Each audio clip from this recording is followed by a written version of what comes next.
Ya, selamat malam Bapak-bapak Ibu. Sebelumnya saya boleh pinjam slide Injil barusan.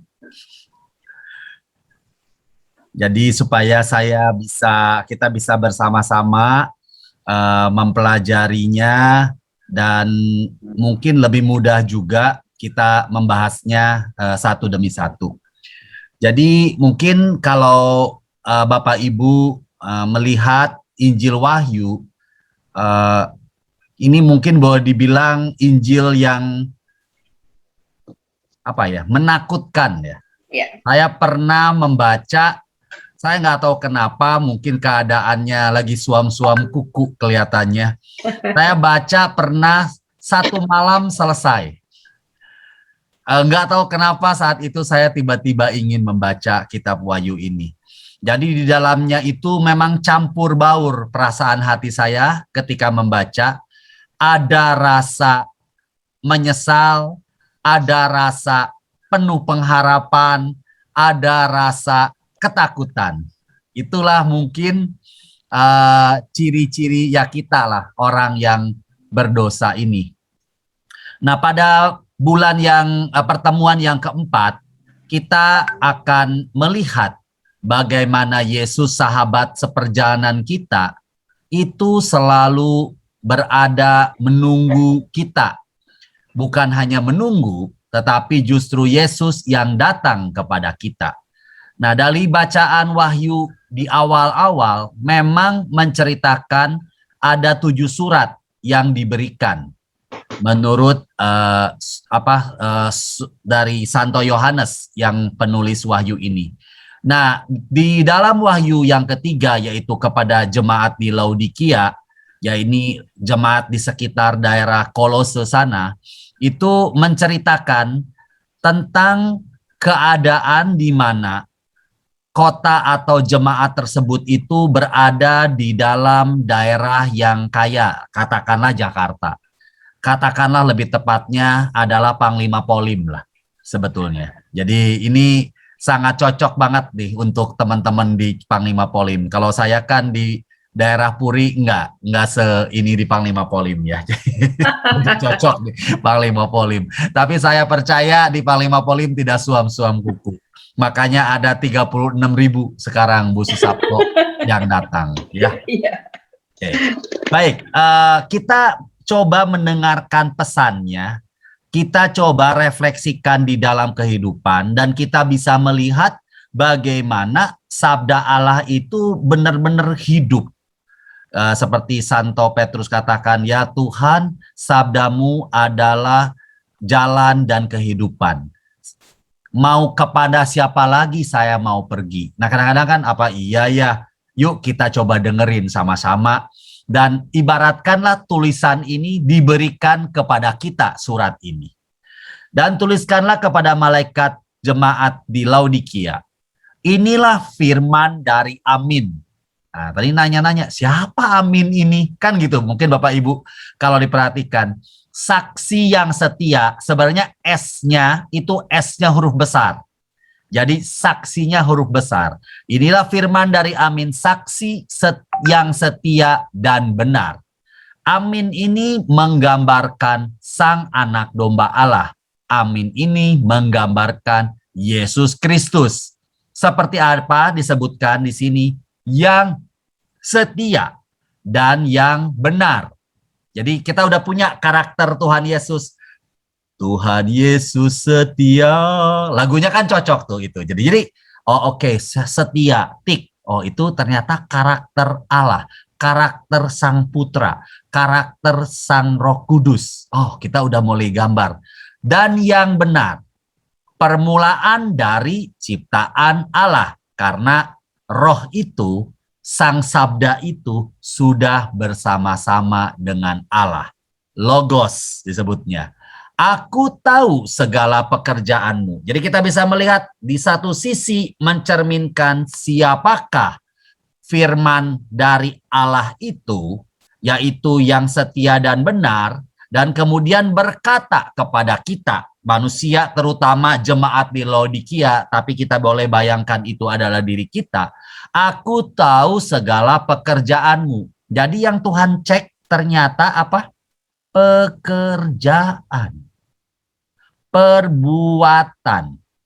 Sangat cocok dengan apa yang dimasukkan di dalam Injil Matius ketika masa pengadilan, ketika Tuhan memisahkan antara domba dengan kambing. Ketika aku lapar, apakah engkau memberi aku makan? Nggak ditanya-tanya lagi, aduh papi, itu mah, aduh sebenarnya masih muda, ngapain sih dia malas-malas, udah jangan dikasih, kita kan begitu ya. Aduh ini waktu muda saya lebih susah dari dia, nggak pernah saya di stopan minta makan, kan gitu. Padahal Tuhan katakan, beri ketika aku lapar, Tuhan nggak menceritakan apa-apa, ketika sesama ada yang lapar, kita harus berikan makan. Ketika sesama ada telanjang, Tuhan kita harus berikan dia pakaian dan lain sebagainya dan lain sebagainya. Itulah pekerjaan-pekerjaan yang Tuhan kehendaki. Itulah pekerjaan-pekerjaan yang harus kita lakukan. Jadi Tuhan sebetulnya melihat pekerjaan kita. Aku tahu segala pekerjaanmu. Kita perhatikan pekerjaan kita. Apakah kita telah melihat Tuhan di dalam diri sesama kita? Yang miskin, yang lapar, yang haus, di dalam penjara, yang sakit, terutama di masa pandemi. Inilah saatnya kita, apalagi kalau nanti kita melihat Ardas yang tahun depan, semakin nyata lagi bahwa kita memang harus bisa menunjukkan bagaimana Allah hadir dari setiap perbuatan-perbuatan kita. Bagaimana mereka bisa melihat Allah dari apa yang kita lakukan kepada mereka. Pernahkah kita berpikir Bapak Ibu sekalian tahun lalu lah ketika pandemi, apalagi ketika Delta itu ada, ketika si A kok meninggal dipanggil Tuhan, si B meninggal dipanggil Tuhan, kita tiba-tiba langsung berkata apapun yang kita miliki tidak ada gunanya. Karena kita bawa pulang juga nggak bawa apa-apa. Sehingga kita semakin menyadari sebetulnya memang Tuhan memberikan berkat kepada kita untuk memang kita bagikan kepada orang yang memerlukan bantuan. Kepada orang yang mungkin sekarang cari makan aja susah. Kepada orang yang mungkin sekarang pun sedang tidak ada pekerjaan. Yang mungkin tanggal 23, 20 nanti itu bayar listrik pun mungkin kesulitan. Inilah sebetulnya yang Tuhan tahu segala pekerjaanmu. Engkau tidak dingin dan tidak panas. Artinya apa? Tuhan menginginkan dingin. Kalau air dingin itu kan menyegarkan. Kita menjadi air bagi sesama. Kita menyegarkan kepada sesama, memberikan rasa memberikan rasa lega kepada yang haus. Dan tidak panas. Panas apa? Kita memiliki semangat. Apalagi kita orang Kristen. Apalagi kita telah menerima Roh Kudus. Apalagi kita telah dibaptis. Tunjukkan semangat itu. Setiap saat. Itulah bentuk bagaimana kita sedang berjalan bersama Tuhan. Lagu yang tadi. Itulah ketika kita ingin mendengar kisah kasih Allah. Itulah ketika kita menyatakan bahwa Yesus teman seperjalanan saya. Apa iya? Jangan sampai ketika kita mau apa yang kita mau, Yesusnya kita sembunyiin. Bukan teman seperjalanan saya. Kenapa? Karena mungkin saat itu saya sedang mau atau ingin melakukan apa yang saya ingin lakukan. Bukan seperti apa yang Tuhan ingin saya lakukan. Makanya disebutkan, aku tahu segala pekerjaanmu, engkau tidak dingin dan tidak panas.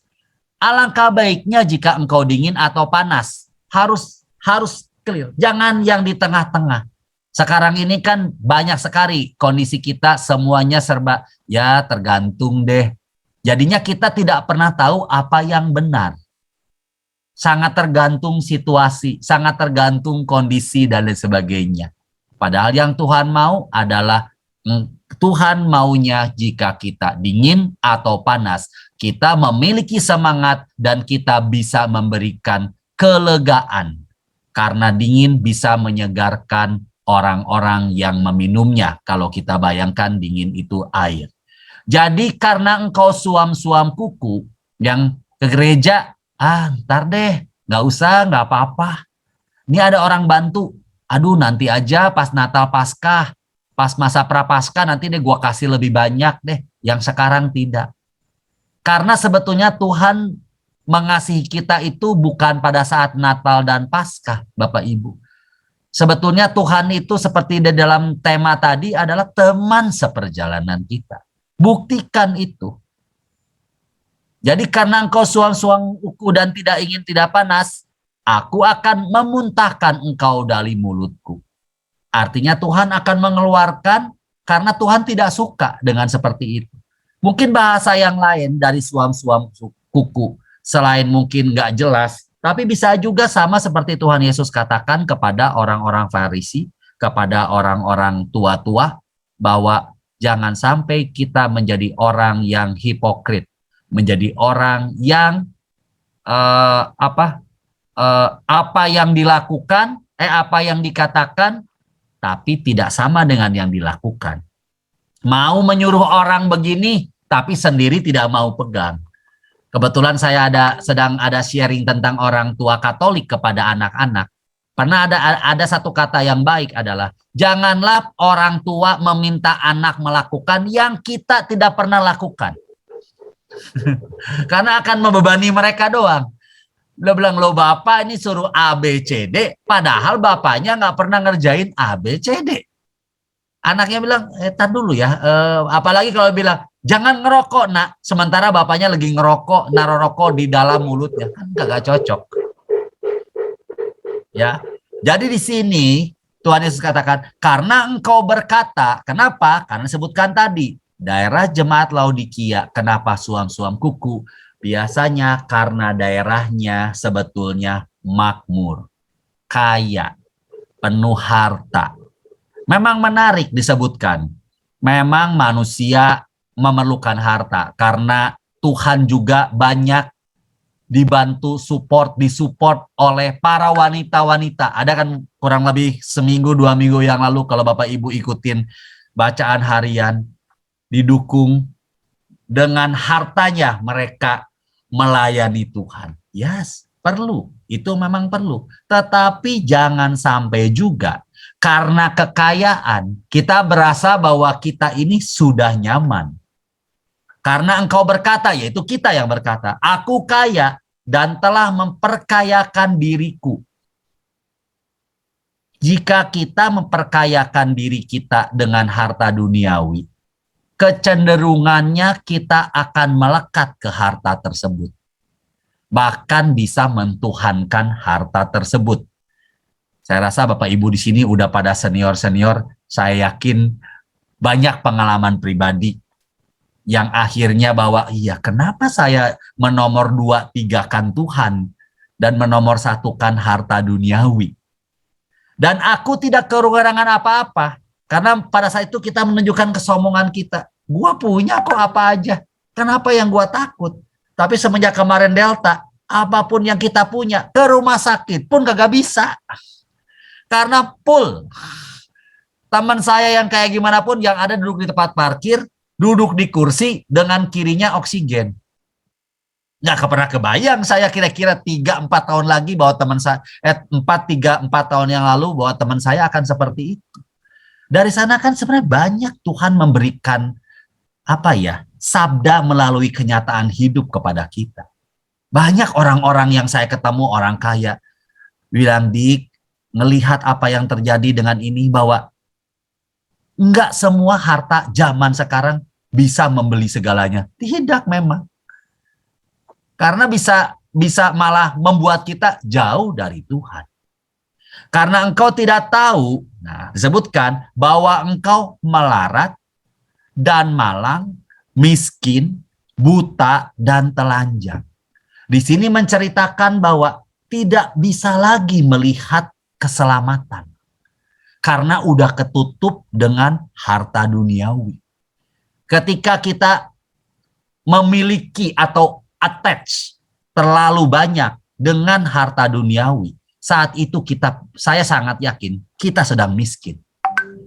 Karena harta itu semakin dikejar, semakin dia lari. Semakin kita tumpukin, semakin kita merasa kurang. Ini emang menarik kalau kita perhatikan. Gitu. Dan kita akhirnya buta. Dan kita akhirnya telanjang. Kita baru sadar bahwa sebetulnya kenapa aku tidak menemukan persis seperti Adam dan Hawa ketika setelah memakan buah yang dilarang oleh Tuhan Allah, yaitu buah yang mengenal tentang yang baik dan yang salah, yang benar dan yang salah. Tapi yang benar dan yang salahnya bukan dengan apa sesuai yang Tuhan katakan, sesuai dengan yang manusia katakan. Kalau kita lihat ke dunia barat kan sekarang, memang manusia diberikan kebebasan oleh Tuhan. Hanya seringkali manusia memanfaatkan kebebasan itu. Misalnya sekarang di dunia barat tentang aborsi. Kalau saya nonton di TV-TV Amerika atau dunia barat, mengatakan ini badan saya. Apapun yang saya lakukan terhadap badan saya, emang kenapa? Nah, ini kan udah bagaimana manusia ingin seperti Allah. Persis kembali lagi seperti dosa pertama. Sama seperti Menara Babel yang mencari semakin dekat dengan Tuhan melalui membangun apa yang kita ingin ciptakan. Bukan artinya kita tidak boleh menjadi sahabat ataupun teman, co-creation lah namanya. Teman yang membantu Tuhan dalam menciptakan karena Tuhan telah memberikan kita pikiran. Tetapi semuanya harus kita kembalikan untuk agar manusia memuliakan Allah. Bukan memuliakan diri kita. Kalau tidak, kita nanti akan buta, kita akan telanjang. Maka aku akan menasihatkan engkau, Tuhan begitu baik, Tuhan Yesus menasihati kita, supaya engkau membeli dariku emas yang telah dimurnikan dalam api, agar engkau menjadi kaya. Berarti kan emas yang dimurnikan dalam api adalah keselamatan kekal. Itulah bukan harta duniawi, itulah harta surgawi. Kalau kita perhatikan kan, apa sih yang kita ingin cari? Ya kita ingin cari bahwa saya percaya apa yang kita imani, iman, harapan, dan kasih. Bahwa kita beriman kepada Tuhan Yesus yang telah menyelamatkan kita. Dan telah wafat, bangkit, dan saya memiliki harapan untuk bisa bersama-sama dengan Tuhan ketika saya nanti wafat dan dibangkitkan bersama-sama pada akhir zaman.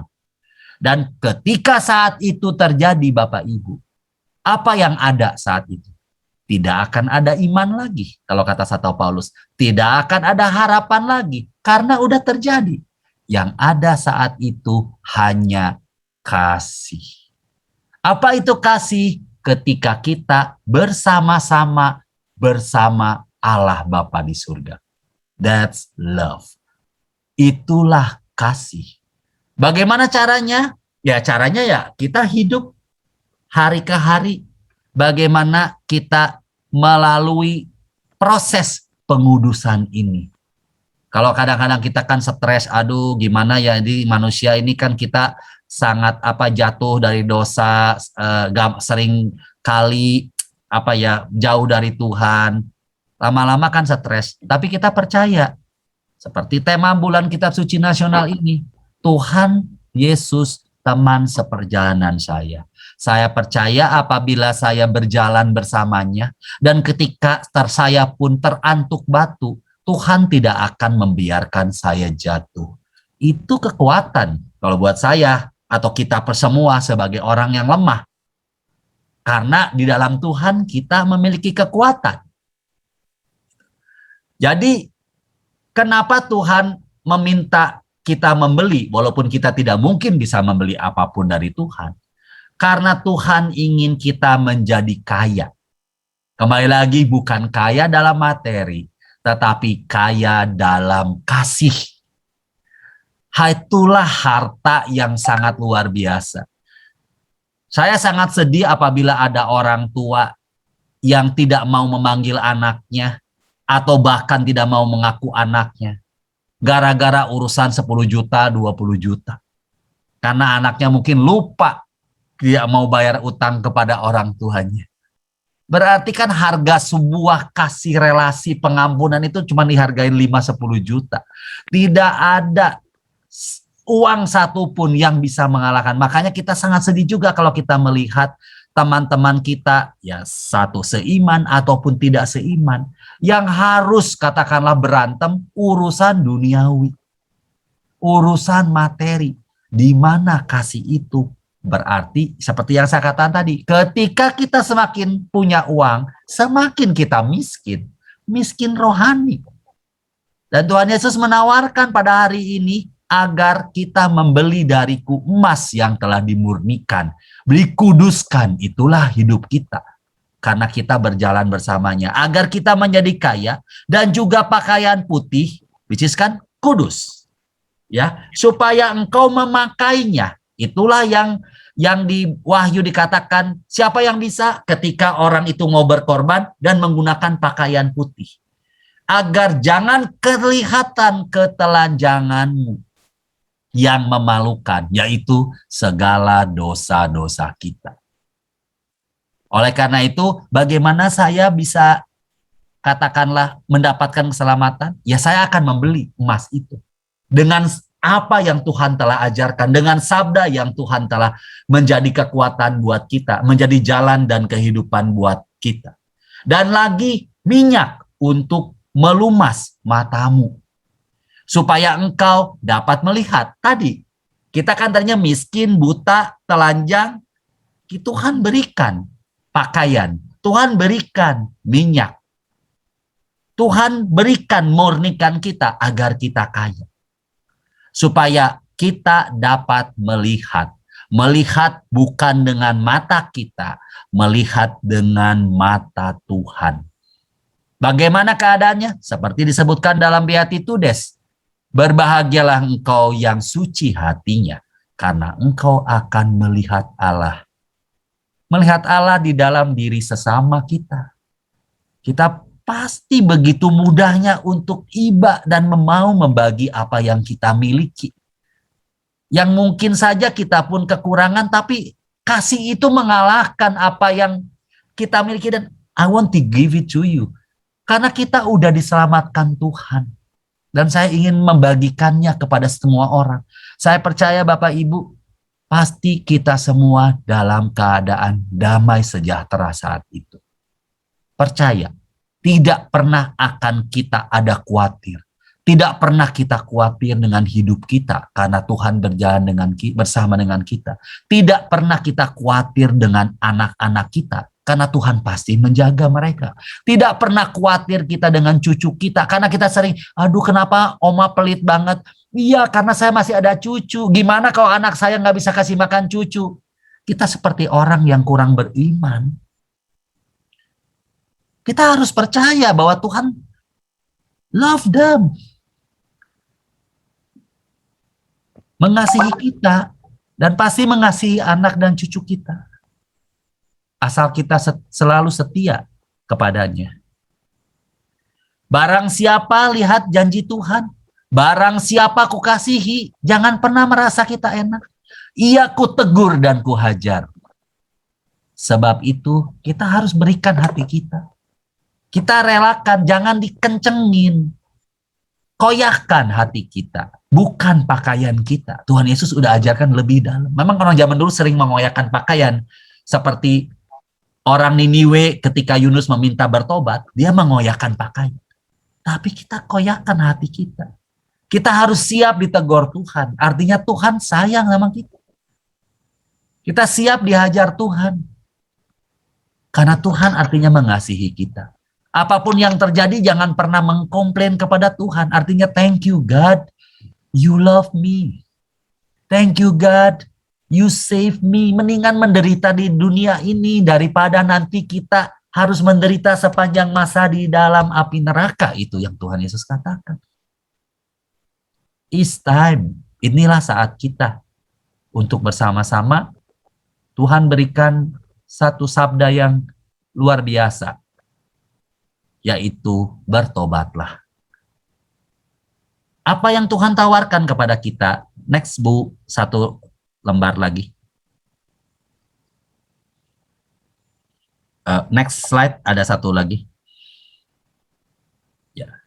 Lihat apa? Ketika bertobatlah, Tuhan nggak bertobat ya, terus Tuhan duduk di singgasana. Tidak, Bapak Ibu. Lihat, Tuhan datang. Lihat, aku berdiri di muka pintu dan mengetuk. Mengetuk hati kita. Jikalau ada orang yang mendengar suaraku, dan saya percaya setiap orang mendengar suara Tuhan, dan membukakan pintu hati kita masing-masing, aku akan mendapatkannya. Bahkan Tuhan, aku akan makan bersama-sama dengan dia, dan ia bersama-sama dengan aku. Bukankah itu tujuan kita akhir, yaitu bahwa kita ingin, karena kita semua diundang kepada pesta perkawinan anak domba. Tapi Tuhan akan makan bersama-sama bagi setiap orang yang mau mendengarkan suara Tuhan dan membukakan pintu hati kita. Baru Tuhan akan mendapatkan. Dan itu satu proses tawaran Tuhan ini. Dari semenjak kita bertobat sampai nanti kita dipanggil Tuhan. Karena apa yang Tuhan janjikan kepada kita di dalam surat ini, barang siapa menang. Makanya Santo Paulus katakan, aku telah memenangkan pertandingan, aku telah menyelesaikan pertandingan, dan aku telah memelihara iman. Itulah pertandingan iman kita. Barang siapa menang, janji Tuhan, ia akan kududukan. Luar biasa. This is gospel. Inilah kabar gembira. Ia akan kududukan bersama-sama dengan aku di atas tahtaku. Bukankah itu mimpi kita semua? Sebagaimana aku pun telah menang. Itulah yang kita percaya, yang saya katakan, aku memiliki iman dan harapan terhadap Tuhan Yesus. Aku pun telah menang dan duduk bersama-sama dengan Bapakku di atas tahtanya. Jadi artinya kita pun akan sama mengikuti Tuhan sepanjang hidup kita juga mengikutinya. Sepanjang kita mau mendengar suara Tuhan, membukakan pintu Tuhan, agar Tuhan terus bersabda di dalam hati kita. Makanya disebutkan, diingatkan oleh Tuhan sekali lagi kepada jemaat di Laodikia termasuk kita. Siapa bertelinga, hendaklah ia mendengarkan apa yang dikatakan Roh kepada jemaat-jemaat. Oleh karena itu setiap hari kita harus mendengarkan sabda Tuhan. Karena di saat itulah kita haus dan rindu apa yang Tuhan ingin kita lakukan. Kita berdoa kepada Tuhan. Bukan semata-mata kita ingin minta apapun yang kita inginkan. Tapi kita mencoba untuk diam. Karena bahasa Tuhan adalah keheningan. Cobalah untuk mencoba mendengarkan apa yang Tuhan ingin katakan. Apa yang Tuhan ingin mau saya lakukan. Sebagai sahabat-sahabat perjalanannya, sebagai murid-muridnya, yang tentu saja kita ingin agar kita melakukan apa yang Tuhan ingin kita lakukan, agar pertobatan itu menjadi makanan kita setiap hari, sehingga proses pengudusan kita dapat lakukan, dan pada akhirnya nanti Tuhan mendudukkan kita di sebelahnya, dan Tuhan memberikan kita pakaian putih agar kita tidak telanjang lagi. Selamat merayakan bulan Kitab Suci. Semoga menginspirasi dan semoga kita semua selalu hidup dalam panas atau dingin, dalam semangat dan juga selalu memberikan kasih dan kesaksian hidup kepada sesama. Tuhan Yesus memberkati kita semuanya. Amin. Amin.